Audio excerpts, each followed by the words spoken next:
Bismillah ve salatu ve selamu ala Resulillah ve ala alihi ve sahbihi ecmain.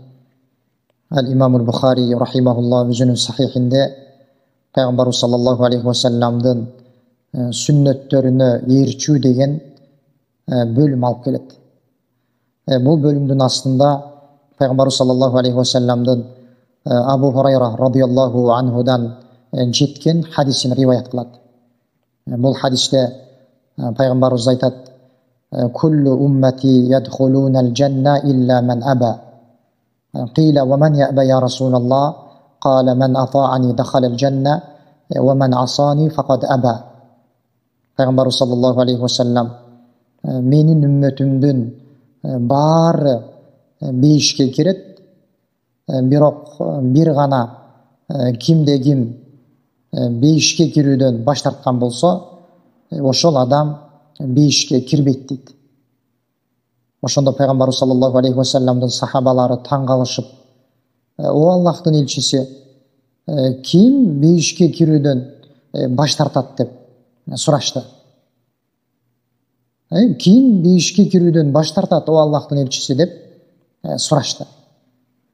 Oşonda Peygamber sallallahu aleyhi ve sellem beşike kirүүдөн baş tartkan adam kanday bolorun bayandap, kimde kim maga moyun suna turgan bolsa, al adam beşike kiret.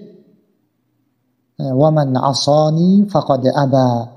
Alimi kimde kim maga günökör bolo turgan bolsa, demek al adam beşike kirүүдөн baş tarttı deydi. Peygamber sallallahu aleyhi ve sellem emne dedi? Beşike kirүүдөн baş tartkan adamdı bayandap, al adam kanday bolorun bayandap, kim maga günökör bolsa dedi. Bul degeni menin sünnetime yerçibese, menin joluma yerçibese, menin hadisime amal kılbasa degeni. Taştap amal jasabasa görüp turup degeni. Demek bul adam beşike kirүүдөн baş tarttı dedi. Alımlar aytkандай, Peygamber sallallahu aleyhi ve sellem'ga günökör bolu iki türlü bolot. Birinci türü Peygamber sallallahu aleyhi ve sellem'ga iman keltirbey günökör bolot. Peygamber sallallahu aleyhi ve sellem'den peygamber ekenine iman keltirbeydi. Peygamber de bişenbeydi. Bu adam musulman bolup eseptelbeydi. Sebep degende adam musulman boluş üçün en birinci Allah subhanahu ve Taala'nın жалгыздыгына iman keltirүү керек. Жана ошондой эле Peygamber sallallahu aleyhi ve sellem'den paygambar ekenine iman keltirip kölük beriş керек. Egerde Peygamber sallallahu aleyhi ve sellem'den paygambar ekenine iman keltirbese, işemdese, al adam musulman bolup eseptelbeyt. Bu birinci türü. İkinci türü Peygamber sallallahu aleyhi ve sellem'ga günökör bolun. Peygamberimiz sallallahu aleyhi ve sellem'den sünnetin körüp turup, tasdiqtalgan hadisin körüp turup, oşol hadiske amal kılbay günökör bolot. Peygamber sallallahu aleyhi ve sellem'den hadisi gelip tursa, tasdiqtalgan jol menen, Peygamberimizden sünneti gelip tursa, oşonu bilip turup, ataylap al hadiske amal kılbay, al sünnetke amal kılbay günökör bolot. Bul adam Allah saktasın azırkı Peygamber sallallahu aleyhi ve sellem'den hadisinde eskerilgen sözüne, Peygamberimizin sözüne kirip kalıp korkunç var. Ne dedi Peygamber sallallahu aleyhi ve sellem? Kim maga günökör bolsa dedi. Demek al adam beşike kirүүдөн baş tartып atat dedi. Oşonduktan egerde bizge Peygamber sallallahu aleyhi ve sellem'den tasdiqtalgan jol menen hadise jetip turgan bolsa, hadise gelip turgan bolsa, al hadiske sözsüz türdө amal kılуу керек.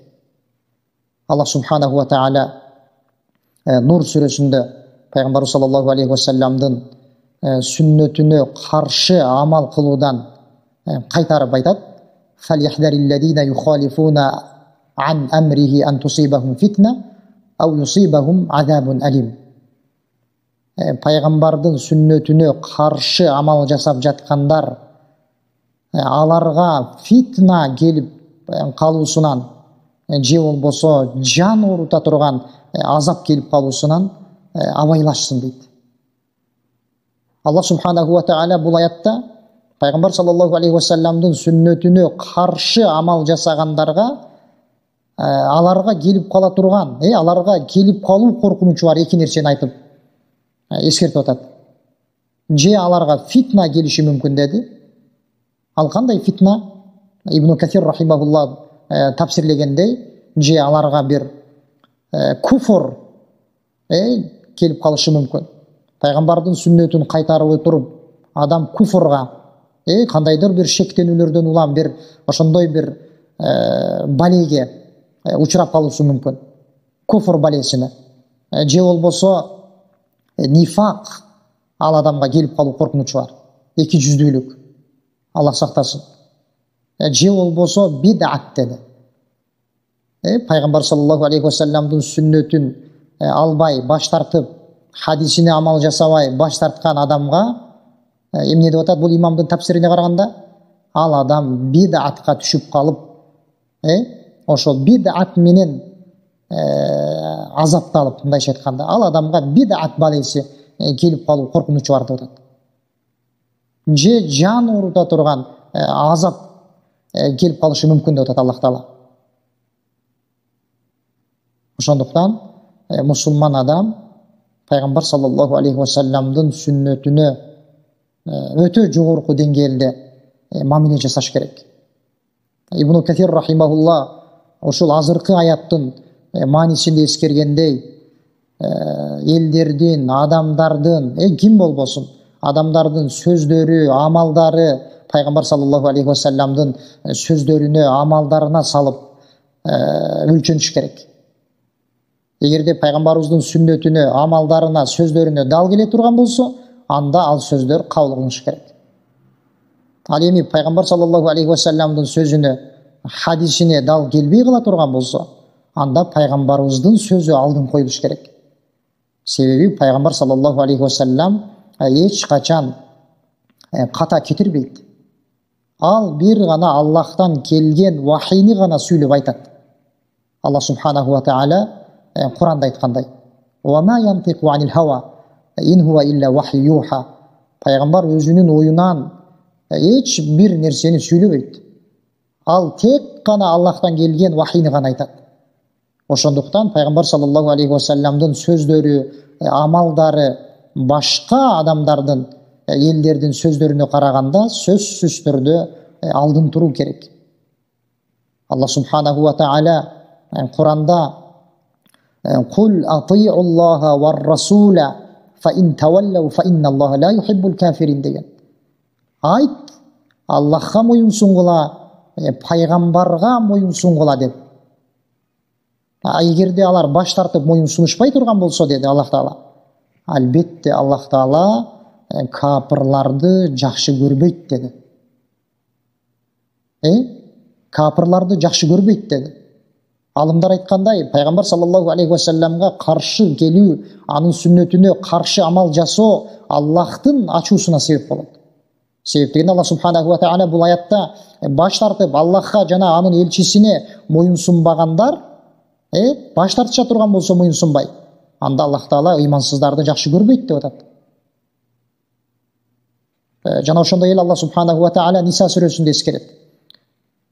Капырлардын кыямат күндө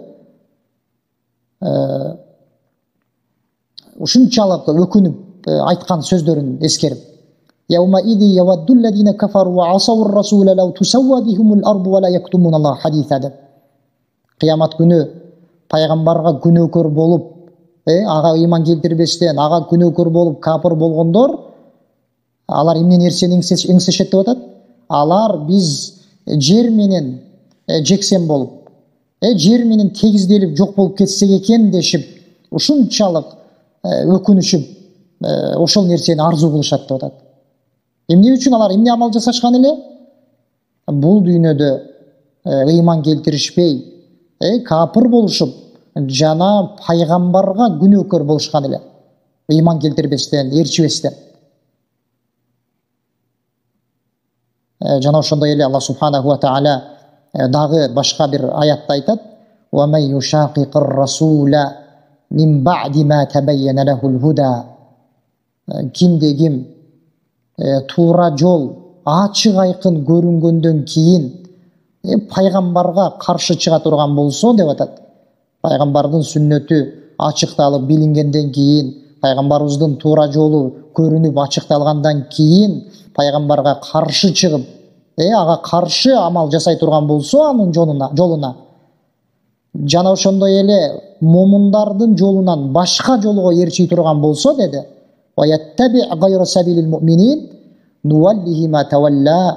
Анын жазасы эмне деп атат?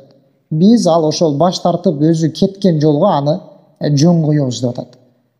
Анын жазасы ушул деп атат. Аны биз туура жолго баштабайбыз деп атат алымдар айткандай.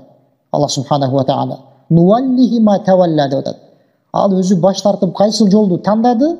Пайгамбардын жолуна ээрчибей, момундардын жолуна ээрчибестен. Биз ошол жолуна жөн коебуз ал адамды деп атат. Ва нуслихи жаханнама ва саат масира деп атат. Кийин биз ал адамды жаханнамга таштайбыз деп атат. Ал орун өтө жаман орун деп атат. Жана да Аллах субханаху ва тааля Куранда аяттардын биринде айтат: Пайгамбар саллаллаху алейхи ва салламдын сүннөтүн бекем карманууга буйруп: "Ва ма атакумур расулу фахудуху ва ма нахакум анху фантаху ваттакуллах инналлаха шадидул иқаб." Инналлаха шадидул иқаб. Силерге пайгамбар эмне нерсени алып келсе, ошол нерселерди алгыла. Эмне нерсе алып келсе? Дин, сүннөт, эмне нерселерди алып келсе, ошол нерселерди алгыла. Ва ма нахакум анху фантаху деди. Силерди эмне нерседен кайтарса, ошол нерседен кайткыла деди. Аяттын уланысында Аллах Таала ваттакуллах, Аллахтан корккула деп атат. Инналлаха шадидул иқаб. Албетте Аллах Таала өтө катуу азапка тартуучу деп атат. Ошондуктан урматтуу мусулман бир тууган, эгерде пайгамбарыбыз саллаллаху алейхи ва салламдын сүннөтү тастыкталган жол менен келип турган болсо, аны мусулман адам көрүп турган болсо, аны түшүнүп турган болсо, алымдар түшүндүргөндөй, сахабалар түшүндүргөндөй, аларды ээрчиген табииндер түшүндүргөндөй, аларды ээрчиген улуу имамдар түшүндүргөндөй, ошону түшүнүп билип турган болсо, андан кийин аны таштап кетүүсү мүмкүн эмес. Пайгамбар саллаллаху алейхи ва саллам азыркы алган хадисибизде айткандай, эмне деп атат? Ким мага күнөөкөр болсо, ал адам бейишке кирүүдөн баш тартып аткан адам деп атат. Ошондуктан биз пайгамбар саллаллаху алейхи ва салламдын сүннөтүн ар дайым алдын коюп, амал жасаганга аракет жасашыбыз керек. Аллах субханаху ва тааля баарыбызга жардам берсин. Аллаху алам. Саллаллаху ва саллам ала набийина Мухаммад ва ала алихи ва сахбихи.